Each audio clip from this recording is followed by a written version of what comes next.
Hi, my name is Asia Owens. I'm 18. I'm currently attending Bishop Conady Our Lady of Loretto as a senior, and I've been acting since 2012 to 2015, but I'm currently taking a long hiatus for education. My name is Danielle Powell. I am the Chief Operations Officer at Oh My Burger in Gardena, California. My business is Black Swan Consulting. I'm a consulting agency, but we have 3 pillars that focus on education, entertainment, and entrepreneurship. These past years have been crazy. Has identified the cause of the mysterious and deadly new virus strain. The coronavirus. Coronavirus. There are fears a rapidly spreading virus has reached Australia. This is a rapidly emerging situation where there is not a cause for alarm. A Washington state resident fell ill after returning from Wuhan, China.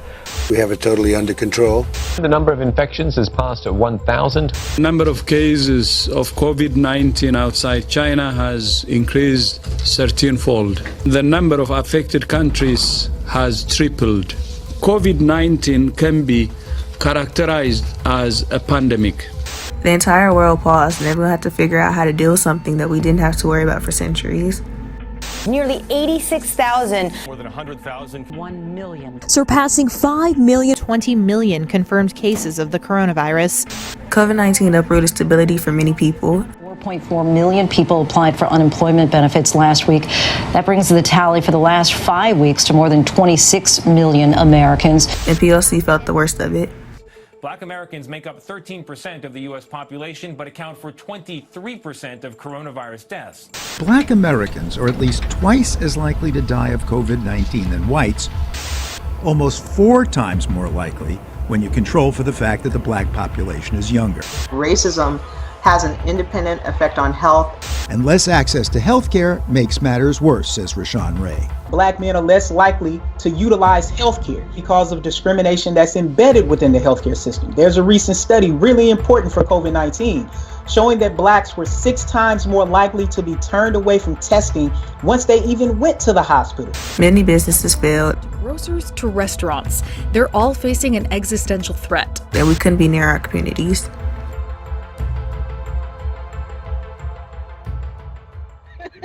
We had to buy new equipment. We had to pay out more in wages, but the pandemic did not hurt our business. The pandemic grew our business double from 2019 to 2020. We were very successful during the pandemic, I would say. Yeah.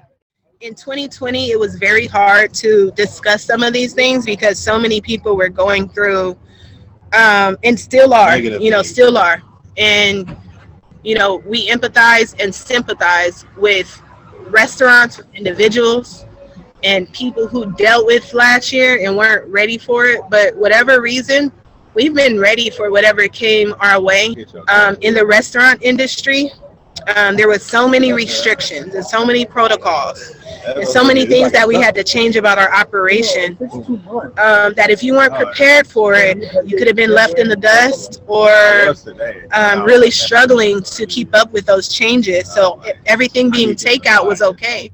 We changed everything to takeout, which half of our business was already that. Even though we were a small location, a lot of people like to dine in, but we had an outdoor patio, we had a service window, we had our walk-in dining, so we were able to restrict and change things in order to serve the customers that way. We already had curbside delivery, online ordering. We worked with Postmates and Uber Eats, and now they're one company, so they did deliveries for us. But what it felt like that happened is that a lot of the big businesses, they have a structure, they have a set way of working, and if they had to close down and they weren't ready to change to a takeout model, their businesses closed down. So that closure created a demand for a lot of small business. And you guys remember that was March of 2020. In May of 2020, we had this whole Black Lives Matter movement with the George Floyd incident.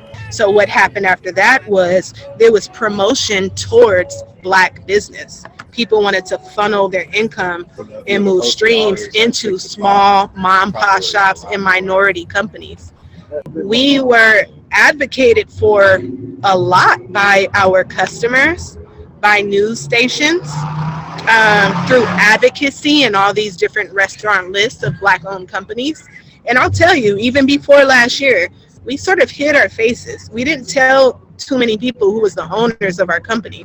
We didn't show it on our website too much because all the history that we had with. But now, if you go on Oh My Burger business, so a lot of places were closed and shut down, and we were open, and people wanted comfort. People were sad. They were shut in. Nobody was dieting. Summer was closed, you know.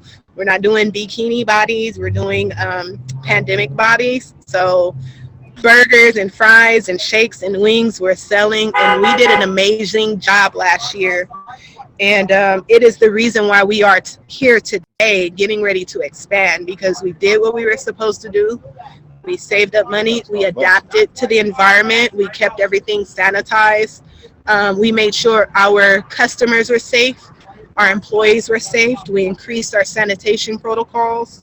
And it was a lot of work, but it wasn't that bad because we were used to the challenges coming our way. It was simple. It was easy to change. We supported other businesses. We tried to rally around each other. We tried to post whatever we could post. And, you know, I can't thank the public enough and thank all the people who still came to support us. On the topic of COVID, gentrification has not taken a pause, and there are mixed feelings in the community about it. How do you feel about gentrification, like white people moving in? I feel like they probably don't know what they're getting themselves into because there is still a lot of crime there. Mm-hmm. But I feel like it would, I guess, be a step forward, like to try and make it a little more peaceful. But yeah, I don't think they know exactly what's going on. Due to gentrification, the Red Apple on 23rd and Jackson got destroyed. So people in this area are not allowed to get, or it makes it harder for people to get culturally appropriate food.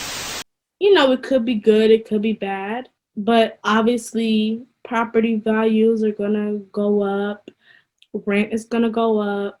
Even like groceries and stores, those prices are gonna go up. A lot of the stores are gonna start overpricing their stuff, their products. For example, like on TikTok, when the whole fufu trend came out and people wanted to try fufu, that shop in Inglewood had to up their price because so many people were going there. The locals, they couldn't really get their lunch or their dinner because it became a trend.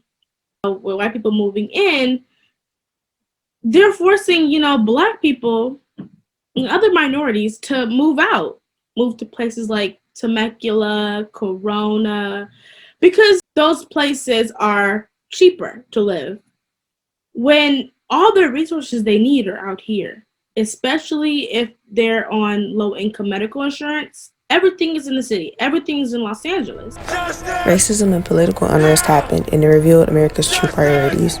It's unbelievable that we have to keep doing this. It's embarrassing for our nation. And if we have to be violent, we have to be violent. But I definitely roll with peace because they say a COVID virus, you know, is supposed to keep us in the house. That's not going to keep anyone in the house when people are being killed, when people are being slaughtered. Take your knee off our necks! Take your knee off our necks! Take your knee off our necks! Take your knee off our necks! And a hint, it is the people. Stigma and racial events, things that we've dealt with there. In 2014, we had our first opportunity to lease a second location, and we thought 4 years, 5 years into business, we were ready to expand. And I had a great landlord on Redondo Beach Boulevard in the city of Gardena. It's like Restaurant Row is what they call it. So there are a lot of Asian restaurants, a lot of corporate stores, in the nice big fancy ones that's all shiny and they have everything you would ever want inside. And we were getting ready to open a location off of Redondo Beach Boulevard in Western. And there was a guy who was working on our behalf. He told us towards the end of that lease negotiation that the guy called us welfare recipients and that he believed we didn't have enough money to open up our facility. We were probably about 75% ready to open up and put our furniture in. And he had holes in the roof and plumbing where they need to dig into the concrete 10 feet deep in the ground, but wanted us to put all of our tables, chairs, our accessories, our kitchen together in that restaurant and get dirty, and they got to patch holes in the roof and do different things. And he made that excuse that we didn't have the money together because we didn't want to do that before he made his repairs. That set us back so many thousands of dollars because a man looked at us as young welfare recipients. Whether I was on welfare or not, I did everything I needed to do to lease and to be able to move forward with that facility, but I could not. That was devastating. You know, we were young. We thought we were moving on. Today, I'm grateful for that experience because I've had so many more of those. And when someone looks at you, they do judge you by how you look. So I've had to decide how I wear my hair. For a while, I wasn't in braids. I straightened my hair. I showed up in meetings in corporate clothing, black and white suits, black and white outfits. I had to wear makeup to make my age look more appropriate for someone who is a business owner. And, you know, my husband is the CEO. He's over me. So when he would meet with people, now you're looking at a black man who is in front of someone who has no experience, no assets, nothing in the background also. And they're judging us based on our history, but not what we were doing currently in the business. And mind you, 1 year after that is when we hit that Food Network mark. And we blew up sort of after that. So, it's hard for someone to look at you and judge you based on past or history, but not your current abilities or what you're doing moving forward. And not to mention the perpetual black stereotypes in the media. How do you see yourself as a black person represented in the media? I feel like the media has taken a step backwards. I mean, as a bigger woman, I feel like it's taken a step forward, but as a black woman, no, because there's more lighter complexion women like Zendaya in the spotlights. So I don't feel like it's been going forward. In terms of like back in the day when Moesha was popping with her darker skin tone, then yeah. So, but like I feel like we're taking a step a little back. Dark-skinned women, dark-skinned black women in media, they're always portrayed as the struggle role. I had to fight my daddy, I had to fight my uncles, I had to fight my brothers. Girl, child ain't safe in the family men's. But I ain't never thought I had to fight in my own house. Or the laughing stock, or like the funny best friend, or whatever. And I experienced that firsthand because most of the roles I went out as a chubby, dark-skinned little girl was always the loud, annoying neighbor or a friend. When I did go on serious auditions, it would always be like something tragic, like my mother was a drug addict, which I wasn't allowed to do those roles. So I would always act they always put sassy black girl, loud. The media is very whitewashed. They whitewash black women. When you see black women on the screen, you always see the lighter tone. Now, I believe it's changing. You know, we have Viola Davis and you have Lupita Nyong'o. But you see a lot of recycled actresses as well, like Zendaya. You see that they're played differently. Viola Davis and Lupita Nyong'o, they play, I want to say, hardcore characters. For example, Viola Davis in How to Get Away with Murder. She was a lawyer. She was constantly helping these people, but she was struggling with herself. And then you have Zendaya. She fluctuates with roles. In Euphoria, she plays, a struggling drug addict. But then in other shows, like Disney shows, she plays, the pretty best friend. She's talented. She's beautiful, which she is. If we look at Good Luck Charlie, who was Teddy's best friend, a plus-size, dark-skinned girl. She was ready to fight anyone. She was, she was obnoxious. I wouldn't say she was obnoxious, but she did kind of seem obnoxious. And she wasn't like compared to Zendaya's character and Bella Thorne's, Bella Thorne's best friend. When it comes to media portraying Black women, it's always divided. I think that Black women, especially dark-skinned Black women, should be portrayed in a more positive light, especially since you have younger girls watching TV and they're wondering, well, why don't I look like this, or why I'm not portrayed as this in a show, because I'm pretty too, I'm beautiful.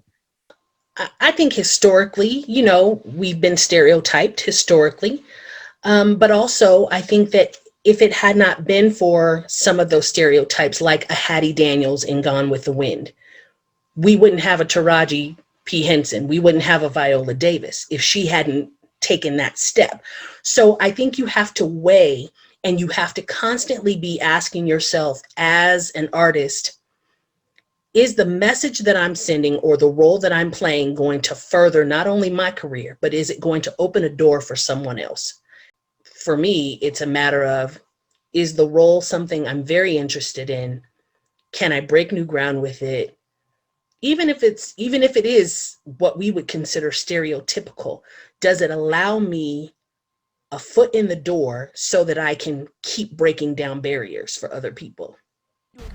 Even with the effects of COVID-19, gentrification, and racism in America during these times, the Black community has shown how resilient we are and how we've been able to make the best out of this situation. It's unfortunate that we have to worry about what we look like in order to perform or operate, but it is a real, it's a real thing to do. But at the end of the day, I will say that what you know and how you show up makes a difference. So knowing your stuff, okay?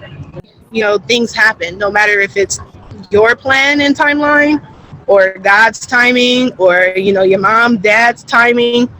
Whatever you want to do to set yourself up for some success. Just keep moving forward. Always work hard. Always keep going. Always ask questions. No matter what you're doing, even if you're taking what may seem like really tiny baby steps, as long as they're forward steps, you're moving in the right direction. And don't worry about what anyone else says to you. It will happen. You will go through moments where you question and second guess yourself, and the people around you would think you're crazy. But as long as you have that idea and that mindset to go for it, you can do anything. And it is true.